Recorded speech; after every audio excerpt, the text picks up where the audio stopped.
What's up, you guys? Welcome to today's video. As you can tell by the title, we're going to be talking about the cop that arrested me last got arrested. Like, what is happening to the world? If you're new here, hi, my name is Jess. I'm a person in long-term recovery who's been to prison because of this dude. It was my fault. I did that. He just pulled me over. If you want to follow me on any other social media platform, TikTok, Instagram, Patreon, that's $2. It's only ever going to be $2. All of that is linked down below, as well as my vlog channel, my Facebook. We're on Spotify now. Roku's about to be popping. Like, it's a lot of apps. That's a lot of apps, dude. So just, I'm everywhere. All right, without further ado, let's kick this thing off.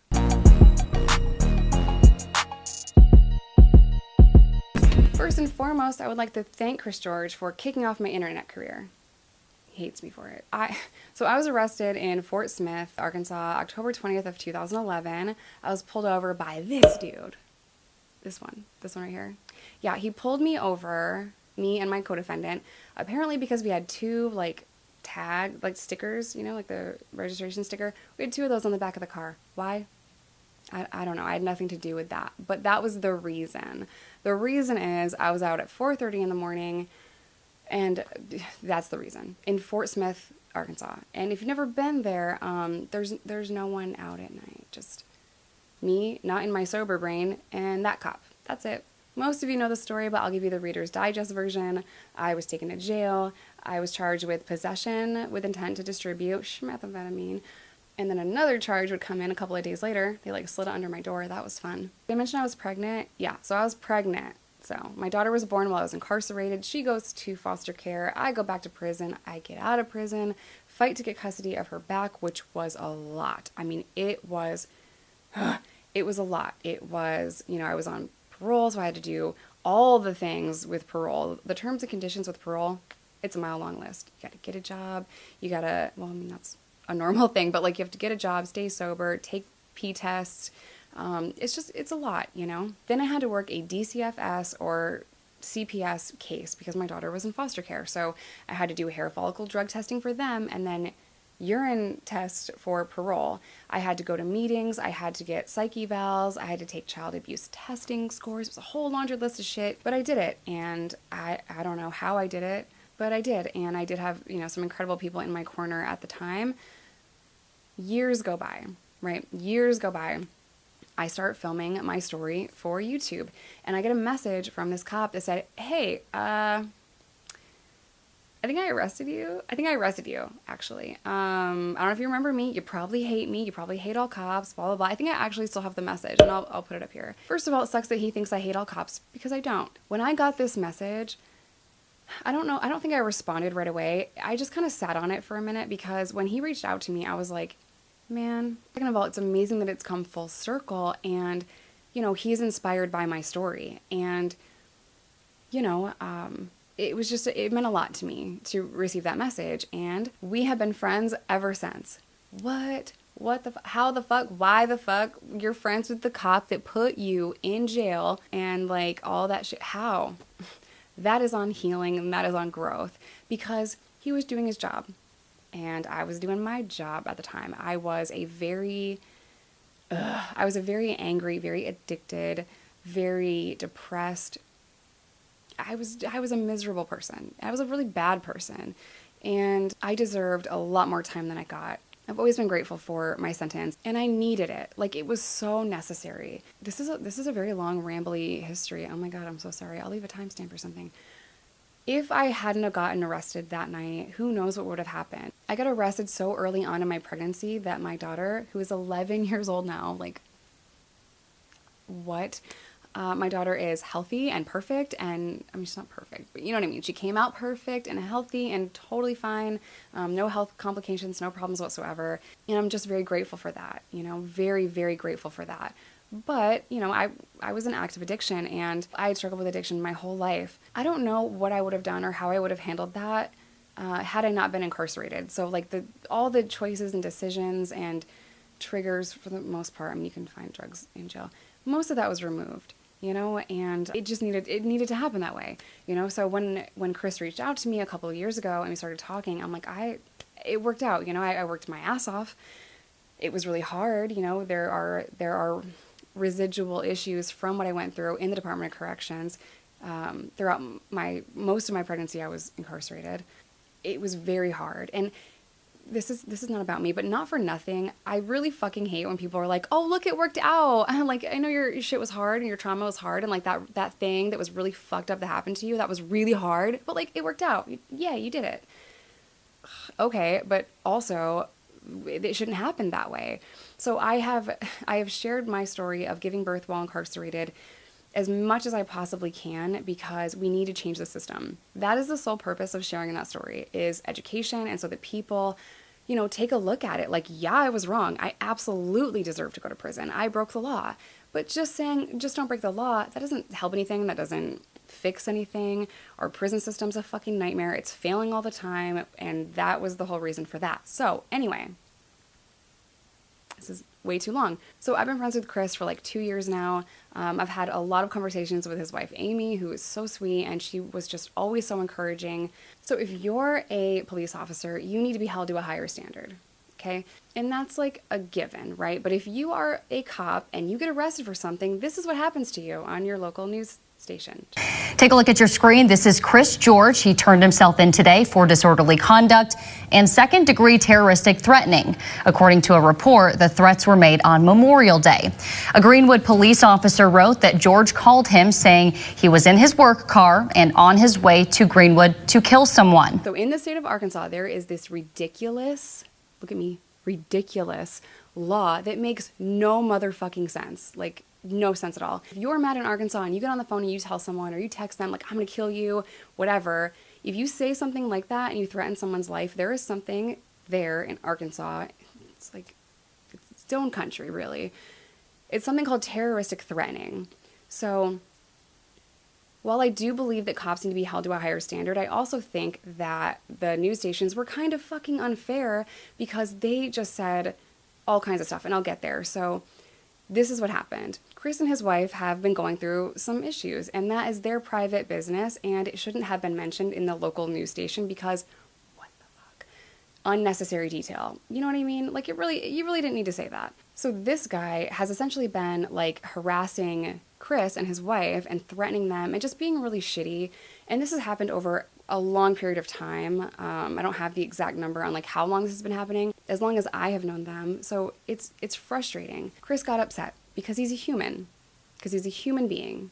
I guess Chris's whole plan here was to call this cop friend, go to his house, which happened to be in the same town as this guy that was harassing them, and he was going to go there, but that cop wasn't home, allegedly. I don't know, can't confirm.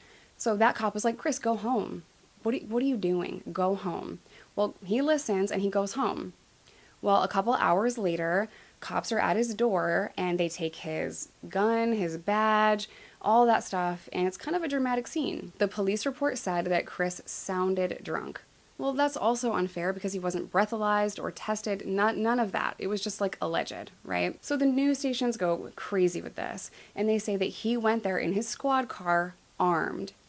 Technically, that's true. However, if you're off duty, you have your weapons in a lockbox in the trunk, which is exactly where Chris had them. He wasn't like they made it sound like he was like driving around, like, threatening and acting crazy, and it's just like, let's get Tupac kind of vibes. Like, that's how dramatic they made this sound. So yeah, okay, he did vent to a friend and threaten.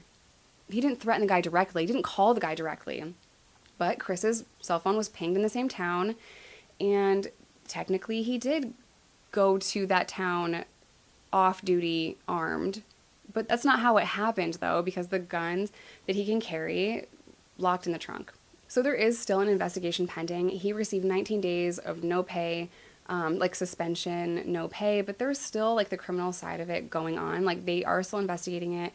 Internal Affairs is going to investigate it, and it's just putting a lot of unnecessary stress on his family. I know that he was wrong. He should not have done that. He should not have called his friend that was a cop, vented about this, acting crazy in his squad car off duty. I totally understand that, but this just seems really unfair.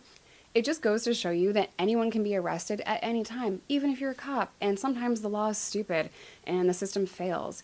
He has reported like, hey, we're being harassed. Hey, this guy is steadily harassing my wife, harassing me. Like, this is just not okay. And he was frustrated and he was venting. But I know him well enough. I mean, I haven't been friends with him since kindergarten, and I know that apparently matters now, but I know him well enough to know he's not a malicious person. He's a really good dude. It takes a lot for me to be like, he's a good dude. He put me in jail. I had my baby incarcerated because he pulled me over that night. Like, you know, and that is on healing. That's on healing. He really is a good cop. He really fucking cares too, you know, and I can't tell you the amount of times that he has talked to me like, Jess, what do I do? Like, just to back up here a little bit, when I met him in 2011, he had been on the force for like about 3 years, I want to say. He had moved up several times and he is now a narcotics officer. So I can't tell you how many hour-long conversations we've had, because it is an incredibly frustrating thing to think that you're doing some good in the world by getting drugs off of the street, but there's no bridge for people in active addiction. There's not a lot of treatment programs. You know, there was one time where the budget for Fort Smith, they didn't even have a ton of Narcan, so we couldn't even pass out Narcan like he wanted to. Not to get too off topic here, but Narcan shouldn't even be that expensive. And there's a really good page on TikTok that will help you get Narcan. Narcan should cost like $5 or some shit. It's ridiculous. So we've had so many very long conversations about like, well, what the hell do I do? You know, even though there's no song that says like, fuck a fireman, it's not his fault. You know, he can only do so much. We have to change the law. We have to change the system. And it's a very complex thing.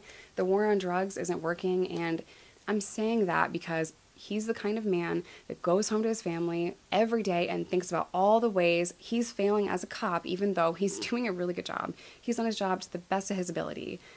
This one thing does not define who he is as an officer, but every single day he felt like he was failing his community because there is no end in sight, especially in Arkansas right now.